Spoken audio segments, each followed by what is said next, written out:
Nós já demos muitos passos nessa caminhada para descobrir como se limpa a água. Já conseguimos tirar algumas impurezas da água do mar, mas também descobrimos que para separar o sal, só mesmo através da destilação.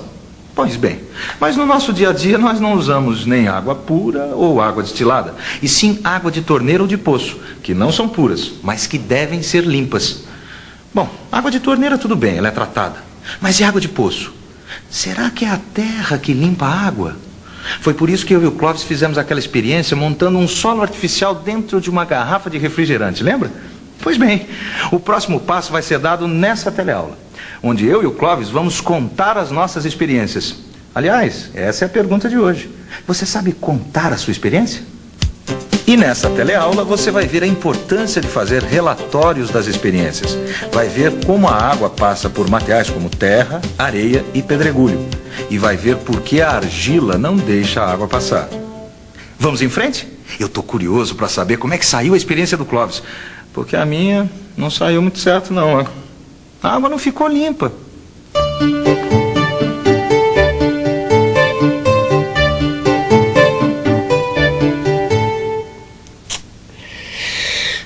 Eu não me entendo. Por que a minha água ficou tão limpinha e a sua ficou tão turva? Pois é, e a gente usou o mesmo material, a mesma terra, o mesmo pedregulho, a mesma areia. E você, o que acha? Por que a mesma experiência deu resultados tão diferentes? Não sei não. Vai ver que eu passei a água muito depressa. Já sei, você deve ter colocado a terra, a areia e o pedregulho de qualquer jeito. Aí a sua água não ficou limpa. Mas peraí. Lá embaixo onde tem o poço, a terra não está de qualquer jeito? Ou vai me dizer que tem alguém ajeitando a terra? Já sei. Do jeito que você é pão duro, você economizou a terra, a areia e o pedregulho e só colocou um pouquinho. Nada, eu usei tudo. A mesma quantidade que você usou, eu também usei. Bom, então eu não sei.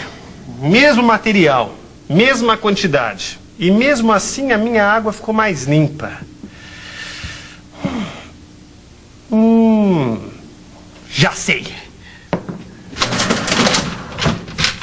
Descobriu a causa? Não, mas eu sei quem pode descobrir. A minha amiga química preferida, a Áurea.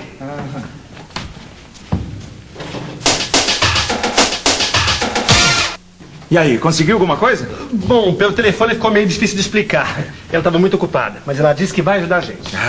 Legal. Pra que isso?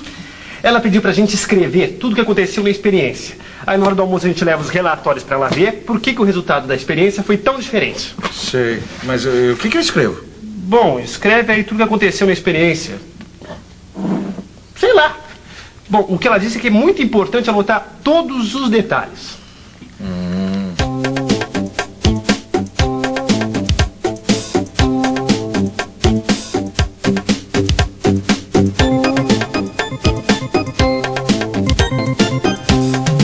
Você já experimentou conversar com pessoas que gostam muito de cozinhar? Já pediu para elas escreverem um prato, uma especialidade que elas gostam de fazer? Vamos ver como normalmente elas explicam. Aí joga ovo, coloca um pouquinho de sal, aí dá uma mexidinha, depois a carne, deixa cozinhar, depois a batata, né, que é mais durinha. Um pouquinho de pimenta, azeitona, tudo isso daí. No ponto a gente tira. Um fechinho bom de salsa, cebola e manjerone. Já imaginou a dificuldade de fazer um prato? Quando a receita é dada assim sem muita precisão? A mesma coisa acontece com a experiência científica. O relatório precisa ser preciso. Será que os nossos amigos vão conseguir?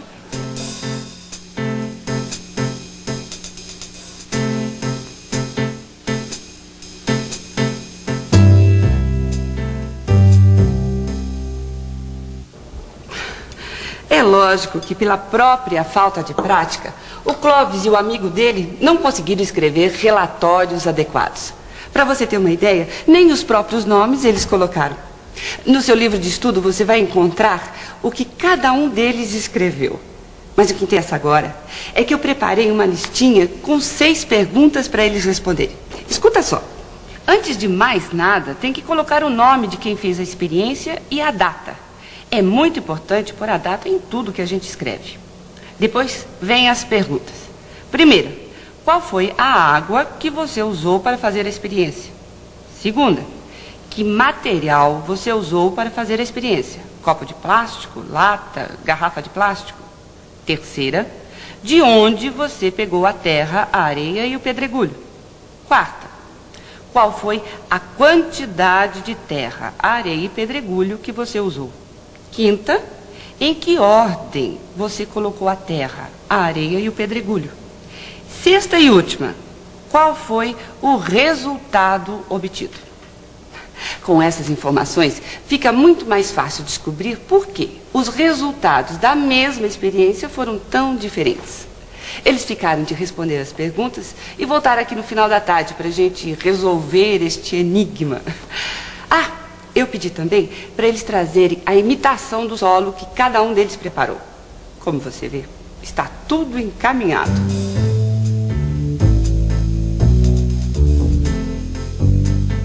Bom, Zezé, cuida direitinho, hein? Tchau, tchau. Tá legal, tchau. Sabe o que a gente pode fazer? Ô, Clóvis. Opa, tudo bem? A gente pode tentar. Ô, Zezé, Oi. o bicho mordeu o Clóvis. Eu passei por ele, ele nem me cumprimentou de tanta pressa. Ei, o Clóvis e o Paulão estão encafifados com a ideia da terra limpar a água. Como é que é? É isso mesmo. Eles querem saber se o solo limpa a água da chuva que vai para debaixo da terra, a água dos poços. Eles até andaram fazendo umas experiências aí, imitando o solo e tal. Só que o resultado das experiências foi muito diferente. A água do Clóvis ficou limpa e a água do Paulão ficou turva. E onde é que eles estão indo com tanta pressa? Ah, eles estão indo num laboratório aqui perto, onde trabalha uma química que é freguesa aqui da banca. Ela até fez uma lista de perguntas para eles responderem, para ver se descobre o motivo de tanta diferença. Até agora há pouco eles estavam aí, ó, fazendo o relatório das experiências.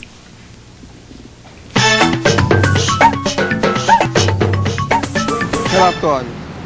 Narração ou descrição verbal ou escrita, ordenada e mais ou menos minuciosa, daquilo que se viu, ouviu e observou.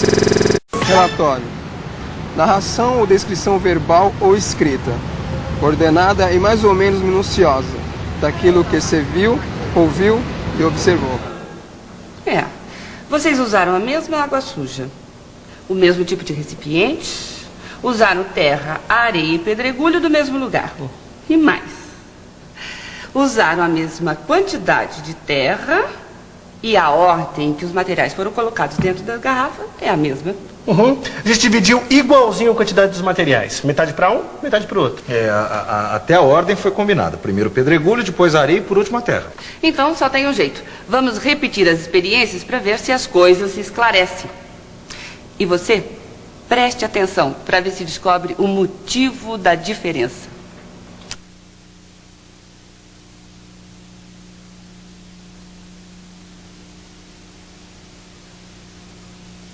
Agora eu não estou entendendo mais nada. Eu até cortei a minha garrafa um pouco mais no alto, ela está mais cheia, mas a minha água não ficou igual a sua. Aliás, como é que você colocou todo esse material aí dentro, hein? Você tem razão, eu cortei mais a minha garrafa, aí ela ficou menor. E para caber todo o material, eu tive que socar bastante lá dentro. Mas não tem lógica, o meu solo está maior, mas a minha água não está a mesma coisa que a sua. E você, já descobriu o motivo da diferença?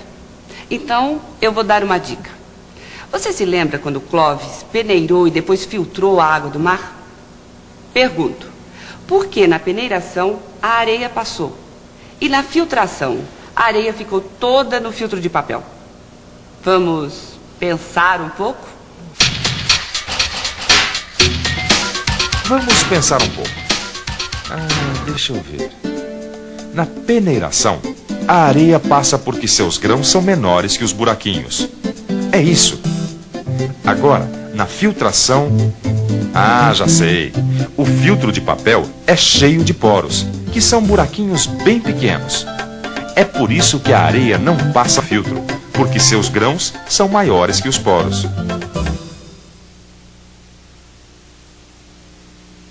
E aí, chegaram a alguma conclusão? Ainda não. Então, prestem atenção nessas experiências. Vamos ao laboratório. Temos aqui 3 recipientes. Um com feijão, outro com arroz e um terceiro com farinha de trigo. Repare que todos eles estão na mesma altura.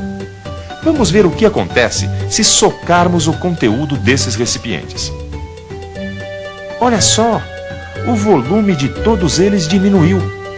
E mais, repare que a farinha foi a que diminuiu mais, seguida pelo arroz e depois pelo feijão. Mas por que será? É simples, não é mesmo? O volume diminui porque os grãos dos alimentos ficam mais juntos. Eles se acomodam melhor. O volume diminui mais na farinha porque seus grãos são menores e, por isso, podem ficar mais juntos. Já sei, a explicação é a seguinte. Como eu soquei bastante a terra, a areia e o pedregulho, ficou mais difícil da água passar, não é isso? Perfeito, é isso mesmo. Quando a água passa pelo solo, na verdade, ela está passando entre os vãos que se formam entre os grãos da terra, da areia e do pedregulho. Esses vãos funcionam como os buracos de uma peneira. Quanto menor os grãos e os vãos, mais fininha seria a peneira. Quase um filtro de papel. Olha, sinceramente ainda não estou entendendo, viu? É simples, Paulão. Quando o Clóvis socou o material, foi como se ele tivesse diminuído os buraquinhos da peneira. Aí a água teve que passar por um buraquinho bem menor. Faz o seguinte, imagina que você está todo equipado, com casaco, mochila, chapéu, cantil. Aí você tenta passar por um vão muito estreito. Não dá, não é mesmo? Para passar, você tem que se livrar do seu equipamento. A mesma coisa acontece com a água suja.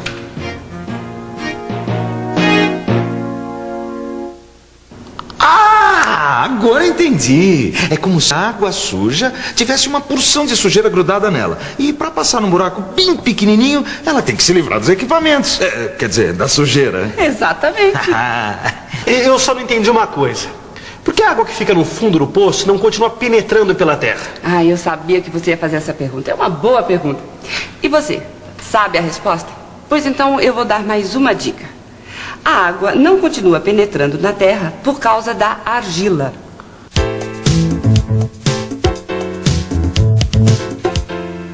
Para quem não sabe, essa escultura aqui está sendo feita com argila. A argila é uma das principais matérias-primas utilizada pela indústria cerâmica.